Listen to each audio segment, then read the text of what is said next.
Saudara-saudara, sekarang ini banyak orang bisa memberi contoh, tapi sedikit orang bisa menjadi contoh.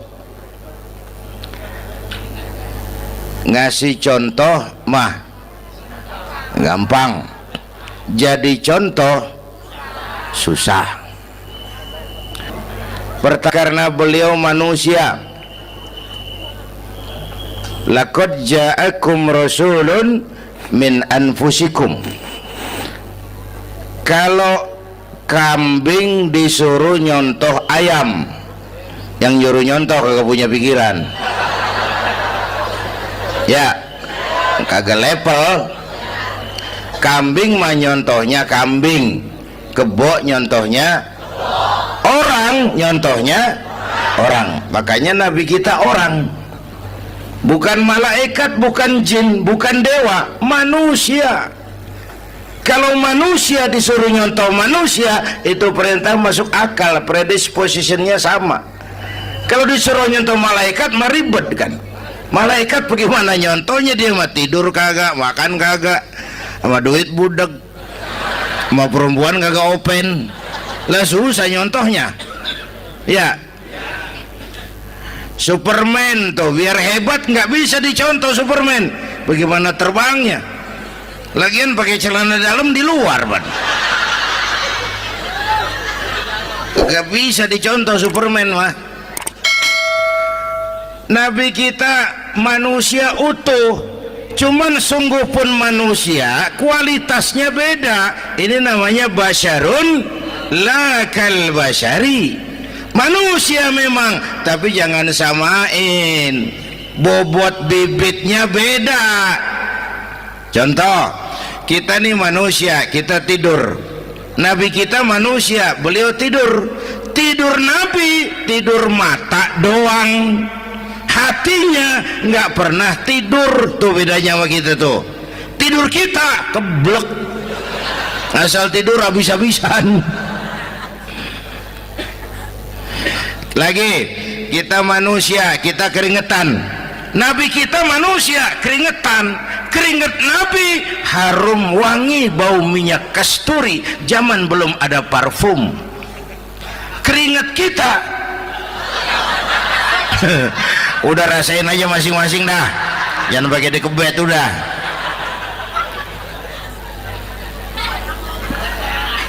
Contoh lagi, kita nih manusia nih, kita beludah nggak? Nabi kita manusia, beliau juga beludah. Ludah Nabi obat, ludah Nabi. Itu kan waktu mau hijrah kan sama Sayyidina Abu Bakar, sampai di Gua Sur, Sayyidina Abu Bakar bilang, saya turun duluan ke gua ya Rasul. Ngapain? Bersihin gua, takut ada binatang berbisa. Silakan. Turun Sayyidina Abu Bakar bersihin gua. Bener tuh, tangannya digigit kalajengking, sakit, ngebet, bengkak. Kalajengking Arab, ya emang di Arab kejadiannya. Wuher menyaut aja bareng, ditahan aja, udah aman ya Rasul, silakan turun. Lama-lama dalam gua berduaan kelihatan juga Sayyidina Abu Bakar mukanya pucat. Nabi tanya, ma balu kayak Abu Bakar? Abu Bakar kenapa? Nggak apa-apa. Berat meninggalkan Mekah? Enggak. Malas hijrah ke Madinah? Enggak. Takut diubur-ubur Quraisy? Orang kata enggak, itu mah enggak. Lah kenapa muka kamu pucat? Tangan digigit kalajengking. Ngapa nggak ngomong dari tadi? Saya nggak mau nyusahin Tuhan ya Rasul, biar saya tahan, asal jangan nyusahin Tuhan. Jangan begitu kau. Sini tanganmu, diambil sama baginda Nabi. Bismillahirrahmanirrahim. Cuh, diludahin, ringkes, sembuh saat itu juga. Ludah Nabi. Pengen tahu kita yang ludahin, bengkak campur koreng.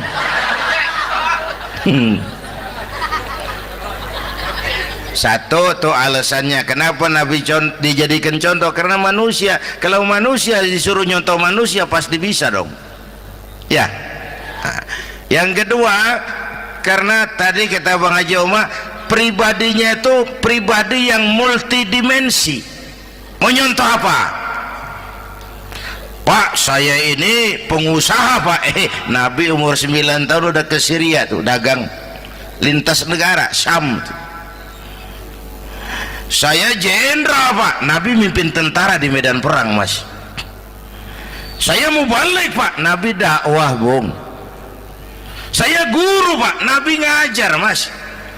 Innama bu'istu mu'alliman, aku diutus sebagai guru, guru umat, guru bangsa. Saya politisi Pak, Nabi diplomat ulung Bung. Saya presiden Pak, Nabi mimpin bangsa dan negara Mas. Saya kepala rumah tangga Pak, Nabi punya anak bini Bang. Ayo lempengan mana dulu cari ngomong. Malah Nabi Isa tuh nggak bisa jadi contoh bagaimana membina rumah tangga bahagia. Bagaimana membina rumah tangga bahagia menurut contoh Nabi Isa? Nggak ada Mas. Kenapa? Nabi Isa belum sempat kawin. Ya, Nabi Isa belum sempat kawin. Ada pengikut Nabi Isa menyangka nggak kawin ajaran Nabi Isa, pada ngikut lagi nggak kawin. Tuh pastor tuh mubazir. Orang dikasih perabotan. Bang bener, saya kalau dalam Islam kiai kagak boleh kawin, saya pilih berhenti jadi kiai. Karena kagak ada giro-giroan, botak rambut.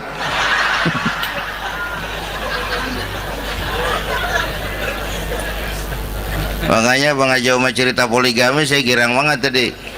Bukan yang ngomong ahlinya soalnya.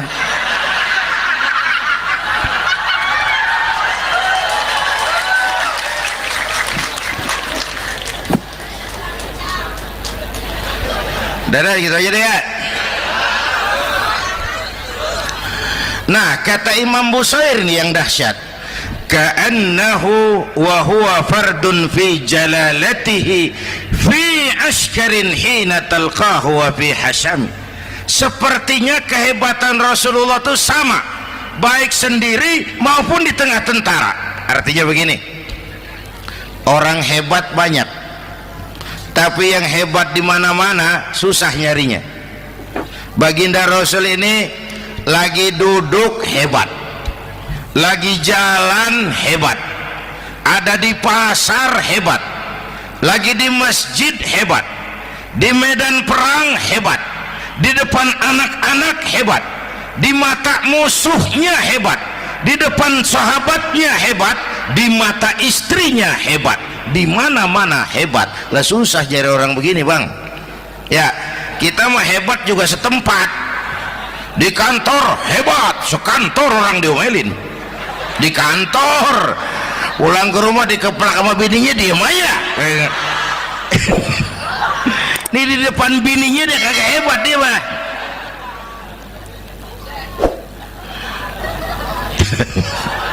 Oke, lalu kalau begitu soalnya apa yang mau kita contoh? Saya sampaikan 3 aja. Pertama, Nabi kita ini tokoh yang sejak kecil udah ditempa kesusahan. Bu, tadi kata Bang Haji, Islam mengangkat derajat kaum perempuan karena perempuan banyak melahirkan orang besar. Lihat Sayyidah Aminah, ibunda baginda Nabi, melahirkan anak pertama tanpa didampingi suami. Meninggal suaminya, sedih hatinya, remuk perasaannya, tapi tegar jiwanya. Dilahirkannya bayi bernama Muhammad, diasuhnya penuh kasih sayang, diantarnya menjadi orang besar dan memang dibesarkan oleh Allah. Itu contoh tuh Bu. Bilangin anak-anak tong, bocah, Nabi ngangon kambing tong, sekolah tong, jadi orang gede. Baba lu tibang tamat SD, lu sarjana lu. Baba lu cuman jadi RT, lu jadi camat lu. Biarin malu baba lu, pala jadi kaki, kaki jadi pala, asal lu terus sekolah. Bu, anak sekolahin, gelang doang digedein lu. Nih kan kita Betawi nih pendidikan ngentengin banget kotan. Udah dong, jangan tinggi-tinggi sekolah udah. Ngapa mak? Baba lu kagak sekolah hidup noh. Hidup dong, pun jamu monyet juga hidup. Bu, anak sekolahin.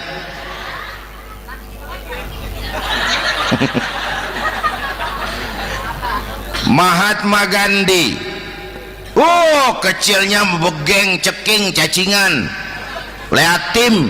Emaknya tuh, Gandhi sekolah nak, Gandhi belajar nak, Gandhi jadi orang besar nak. Kalau perlu belajar ke Inggris, biar Inggris menjajah kita. Gak apa-apa kau sekolah ke Inggris, tapi jangan jadi Inggris nak. Jangan pacaran sama bule, jangan sentuh minuman keras. Gandhi jadi orang besar. Mahatma Gandhi tumbuh karena dorongan emak. Mak, orang yatim. James Watt, Kang Bandrek. Emaknya tuh yang dorong tuh jadi orang besar.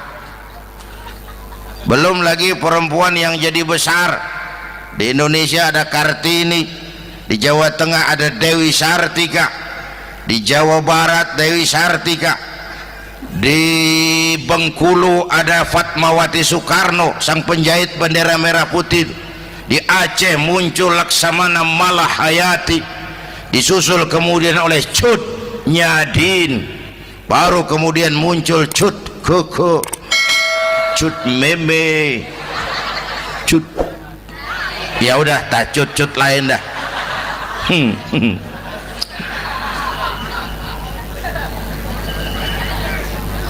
Nabi ke remajanya nggak dikolokin, tegar, tahan bantingan, nggak cengeng. Begini bang, kalau bahasa kita nih, bahasa Betawi nih, orang mah bang kalau udah biasa susah ketemu susah nggak kaget udah.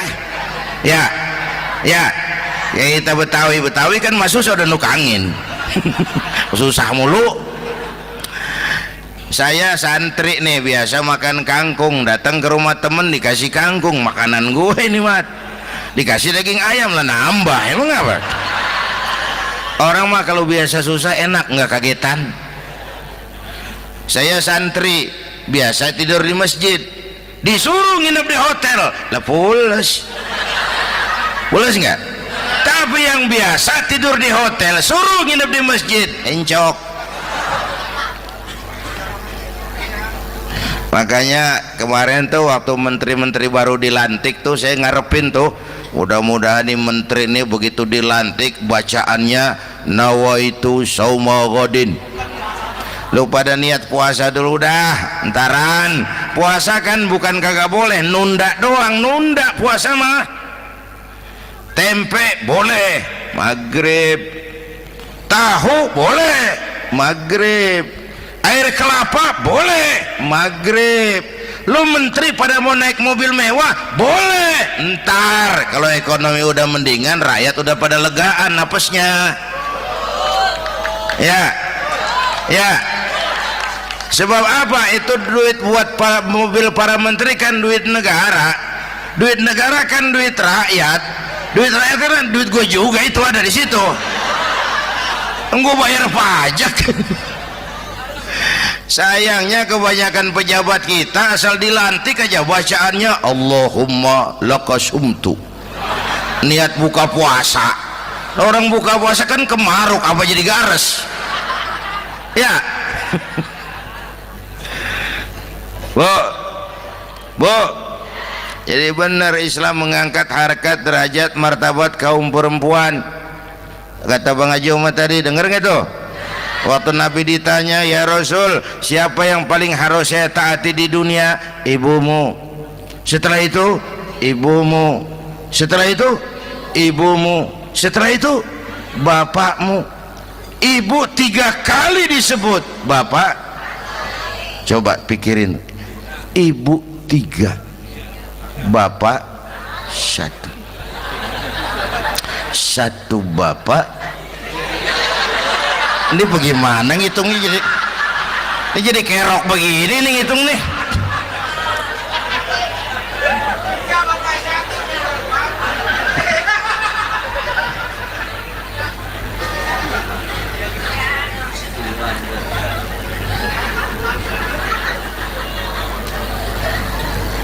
Jangan takut ngadepin susah. Hidup nih keras, kerja keras, perseringat banting tulang.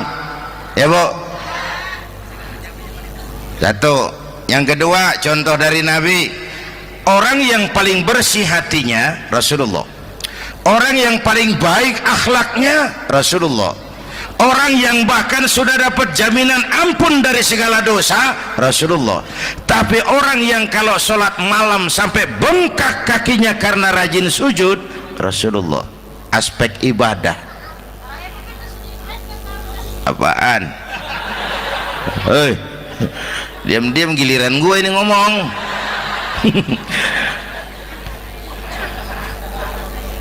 Lo ngomong lagi dah gue pulang. Canda neng. Udah gantian ya. Ya. Apaan urusan? Orang yang dosanya udah dapat jaminan ampun, kalau salat malam bengkak kakinya karena rajin sujud. Saya tahu di sini juga banyak yang kakinya bengkak. Semurat. Oke.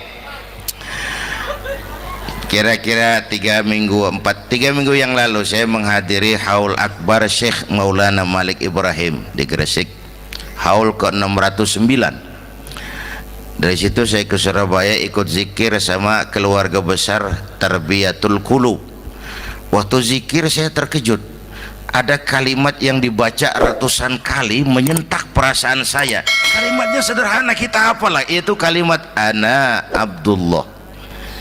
Dibaca ratusan kali, ana Abdullah, ana Abdullah, ana Abdullah, ana Abdullah. Buat saya itu menyentak karena memperteguh komitmen saya hamba Allah, saya hamba Allah. Ah, itu mah Pak Zainuddin kan biasa, itu mah kita semua juga hamba Allah. Betul. Ayo kita bikin luar biasa. Saya mau tanya, Bapak, Ibu hamba Allah apa bukan? 3 orang. Ibu hamba Allah apa bukan? Hamba Allah. Kata siapa? Nah, kata ibu sendiri. Kalau kata sendiri, pan namanya pan ngaku. Ya, orang ngaku mah boleh dong, tiba ngaku, namanya juga ngaku. Cuman diakuin apa enggak, kita pan belum tahu. Ngaku mah murah, diakuin mahal. Ya, yang gampang dah. Ibu kenal sama Presiden SBY? Kenal. Presiden SBY kenal sama ibu? Lo ngaku, lo ngaku.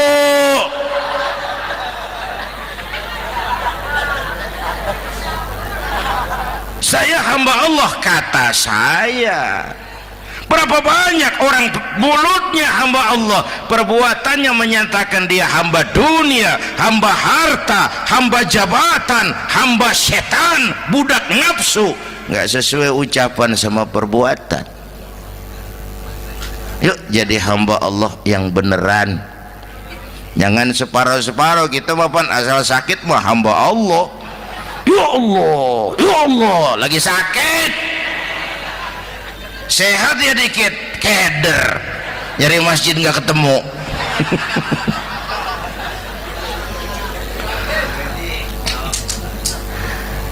Apalagi kata Bang Haji tadi nih, kita nih kan zaman entertain nih, orang pada pinter bikin bungkusan sekarang Bang. Ya, abad entertain, orang pada bangun pencitraan. Tadi itu kiai sama dukun tipis bedanya. Dukun pada pasang iklan sekarang, ketik reg.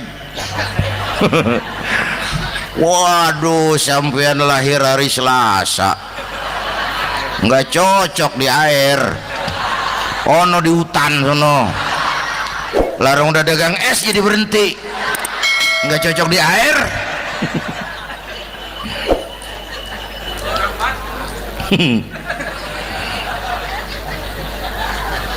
Bu, Di zaman ini siapa pakai apa, siapa mau jadi apa kagak urus nih.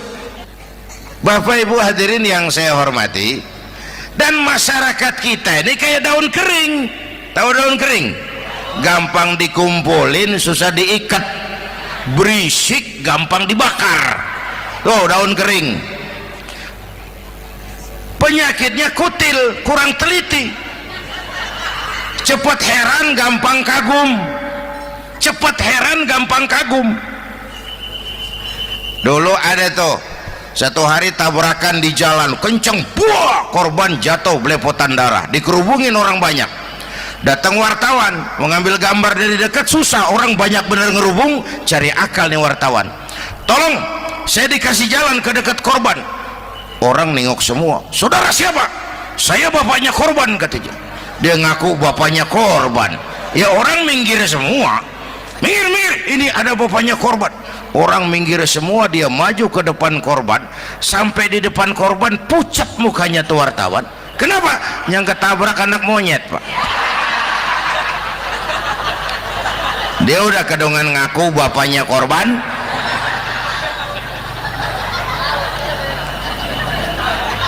Bu, ini cerita pendek tapi pesannya lumayan nih. Kalau belum kenal bener mah jangan buru-buru ngakuin, ya. Dia kagak tahu yang ketabrak siapa, main ngakuin aja, saya bapaknya korban. Lu makan lu jadi bapak monyet, sono lu. Makanya jagain kampung kita nih, jangan kemasukan yang aneh-aneh, ya. Nabi palsu, aliran aneh, ya ini bid'ah, itu bid'ah kuno yang kayak begitu. Capek kita ngurusin begitu, udah kelewatan, ya. Yang tahlil mah terusin, yang kagak suka nggak apa-apa, cuman jangan ngomelin yang tahlil. Orang tahlil juga pakai dalil. Yang mabok masih banyak, yang tahlil diomelin. Kita nih kayak kurang kerjaan, akhirnya rame turu-turu kita. Padahal yang harus kita kembangkan kan rukun antar umat seagama, rukun antar umat beragama, rukun antar umat beragama dengan pemerintah, kata Bang Haji Omar tadi. Rukun antar umat seagama, turu-turu kita muslim nih kudu rukun. Beda pendapat boleh, marahan jangan, ya. Ya, tangan kanan sama tangan kiri juga beda, cuman rukun. Asal kiri gatal nih, kanan kagak diundang nih, dia datang aja nggak rukin. Nggak ada kiri gatal kanan ngomel, lu garuk aja sendiri. Nggak, dia mah akur, ya Bu.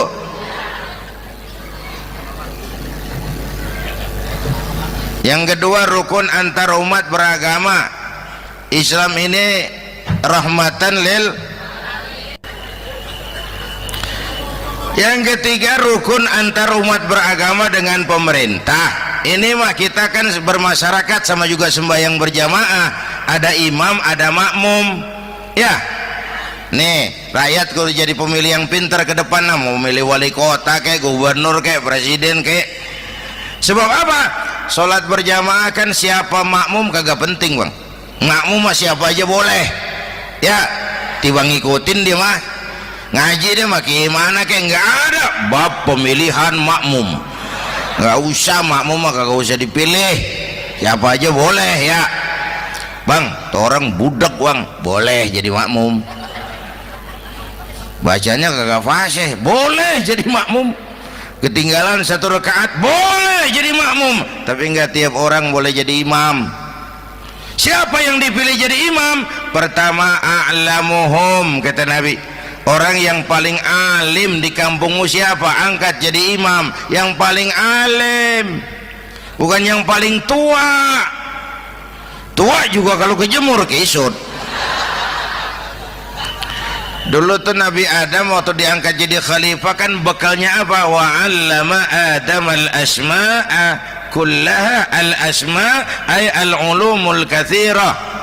Dulu zaman Fir'aun perang sihir sama Musa, sekarang perang visi dan misi. Punya ilmu, Bu, ngerti urusan dari tetek sampai bengeknya. Kalau ngikutin imam yang alim pan enak, bisa dipertanggungjawabkan. Hati-hati milih pemimpin, maksudnya bu jangan terjebak oleh penampilan. Emas pasti kuning, benar? Apa semua yang kuning pasti emas? Udah paham dulu. Ustadz, kenapa? Di kampung saya ada 2 orang alimnya sama. Yang mana yang jadi imam? Afsahuhum, yang lebih fasih lidahnya. Yang satu alim pelok, yang satu alim kagak pelok. Nah, yang kagak pelok suruh jadi imam. Kenapa? Nggak sah orang fasih bermakmum kepada imam pelok. Ustadz, imam pelok, makmum pelok semua. Sah. Namanya kampung pelok, biarin. Susah diurusin udah itu. Apa sih artinya fasih? Yang enak deh, nyambung. Pegel kalau punya pemimpin kagak nyambung sama rakyat.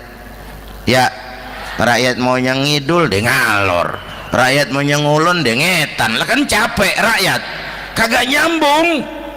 Makanya kalau jadi imam pesan Nabi, idza amma ahadukumun nas falyukhaffif.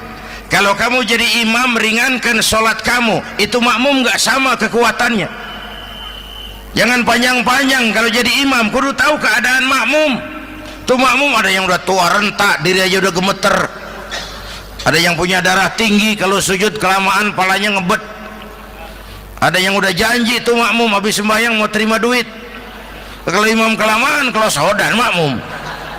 Ya, nyambung. Jangan udah diangkat jadi imam saenake dewe. Sholat isya berjamaah, rakaat pertama selesai Fatihah Yasin.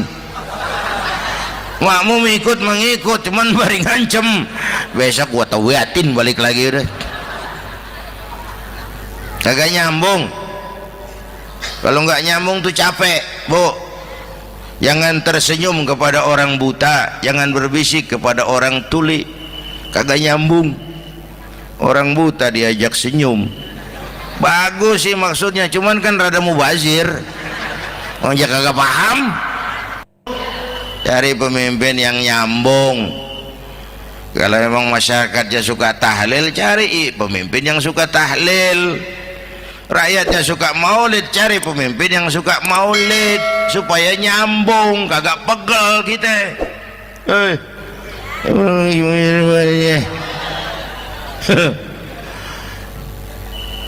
Bapak Ibu hadirin, saya balik urusan kita. Nyontoh Nabi ibadahnya luar biasa. Bu, kita ini perlu Allah.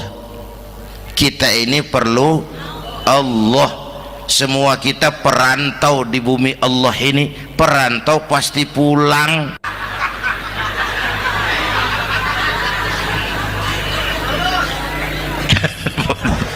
Bolot, bodoh. Kalau ada perantau, dia sadar dia perantau tapi nggak pernah mikirin pulang. Lebih bodoh lagi mikirin pulang tapi nggak nyiapin bekal. Yang tadi Bang Haji Omar udah bilang tuh, muda mati. Ya, kadang-kadang engkongnya segar banget, cucunya mati. Ya, perantau mah mesti pulang. Sini mah kita ngendon doang, ngendon taran. Mula-mula pan bang, kita mah tinggalnya jauh di alam arwah. Dari sana pindah ke alam rahim, alam kandungan emak nih. Pernah tinggal di situ 9 bulan tuh. Ada yang 2 tahun, yang keluar udah kumisan. Kelamaan ngetemnya itu.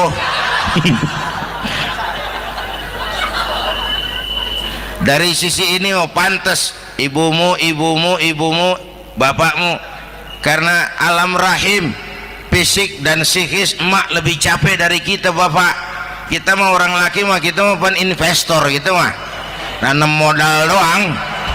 Yang ngolah pabrik kan emak tuh, ya mak.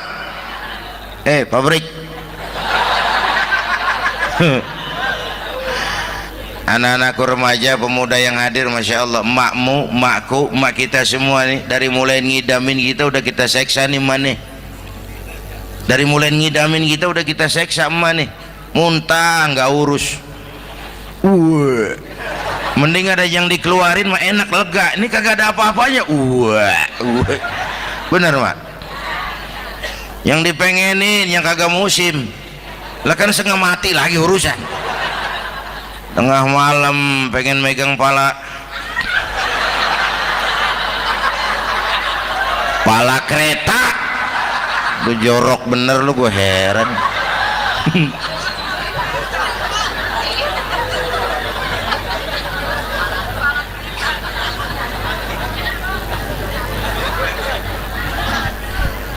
Bapak Ibu hadirin, yang ketiga terakhir, contoh dari baginda Nabi, modal utama perjuangannya adalah akhlak. Memperbaiki akhlak, pakai akhlak. Rasulullah ngajak, bukan ngejek. Rasulullah merangkul, bukan mukul.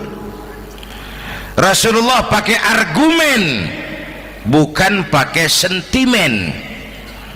Tujuannya adalah kebenaran, bukan menang-menangan. Prinsip dakwahnya basyiru wala tunafiru, yassiru wala tu'assiru. Gembirakan orang, jangan ditakut-takutin. Mudahkan urusan orang, jangan dibikin sulit. Di masyarakat memang mendingan rakyat rendah berakhlak tinggi daripada pejabat tinggi berakhlak rendah. Dulu tahun 50-an orang kita kalau pergi haji ke Mekah 6 bulan. 6 bulan tuh orang udah pada lupa aja baru pulang. 6 bulan yang ada cuman kapal laut, Mekah Madinah onta, banyak rampok lagi di gurun pasir Baduy itu. Dulu orang tua kita belajar manasik, kalian belajar silat.